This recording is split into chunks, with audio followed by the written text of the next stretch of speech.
Hi folks, I'm Gary Dunshoe with Big Ben Saddlery. This month's tack tip, we're going to show you how to reattach your rein. If your rein gets broken, you're out in the pasture or away from the house somewhere, how you can get it hooked back up with just a pocket knife. That's all you need. I'm going to do this just like we would do it if we were out in the pasture. I'm not going to use my good tools here on the bench. I'm just going to use my pocket knife like most guys would have out in the middle of the pasture, and not going to use a compass, edger, or anything like that. We're just going to do it like you're out in the middle of the pasture. And what you want to do is take and divide your rein into 3 equal pieces here. For simplicity's sake, this is a 3/4 inch wide rein. We're going to say this is the broken end down here, and we're going to make 2 cuts. By making 2 cuts equal, we'll have a 1/4 inch in each one of the cuts on this 3/4 inch rein. I'm going to sharpen my knife right quick here just to make sure it works all right. This is a Moormaker steel, a diamond steel. They really work good. We use them almost exclusively here in the shop to sharpen our knives on, but you can get an edge on one pretty quick. They come 2 different grits. The yellow tipped one here is the coarse, and it's really coarse, and if you use it, then you want to follow it with this fine one with the green tip here. But just for everyday purposes, the green one's all you need, and it really puts a nice edge on your knife. Okay, we're going to get in here and just eyeball this. It doesn't have to be perfect, but I'm just going to make some marks here to start with to make sure I get it kind of sort of even. Each one's about 1/4 inch.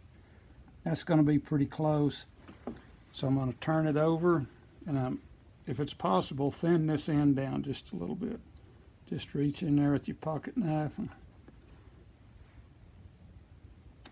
just kind of put a little taper on it. That'll make it lay just a little bit smoother.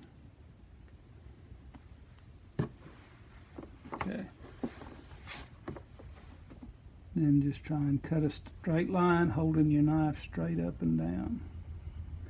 And I'm going to start out about 4 inches with my cut. It's just a hair over 4 on that one. We'll go back and make it longer if we need to.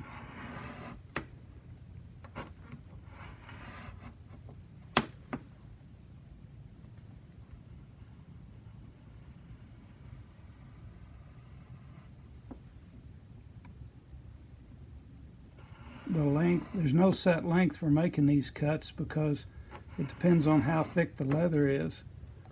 This isn't a real thick piece of leather, but the thicker the leather is, the longer the cut needs to be. Okay, now we've got that cut, and we're going to pull this first one up here on the left hand side and just twist it. And I can tell already we're not long enough on our cuts. Let's go about another 3/8 of an inch or so with them.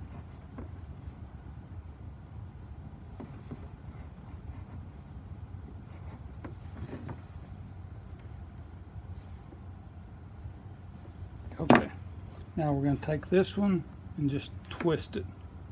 And we're going to do the same thing with every one of them. Leave that one, go to the middle one, twist it. You've got 2 of them twisted, put them together, twist the last one.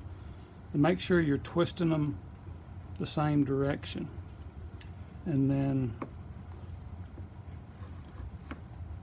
in a perfect situation, like saddle shop situation, I'd probably run this in there and smooth them up. But in the pasture, you're not going to be able to do that. So just get them shaped up like that. Run your rein through your rein ring of your bit. Go through here. When you pull it down, make sure that this little tail here, it's when we skived it, so it'll go ahead and pull down tight. As it gets in there, sucks down around your bit, you're good to go.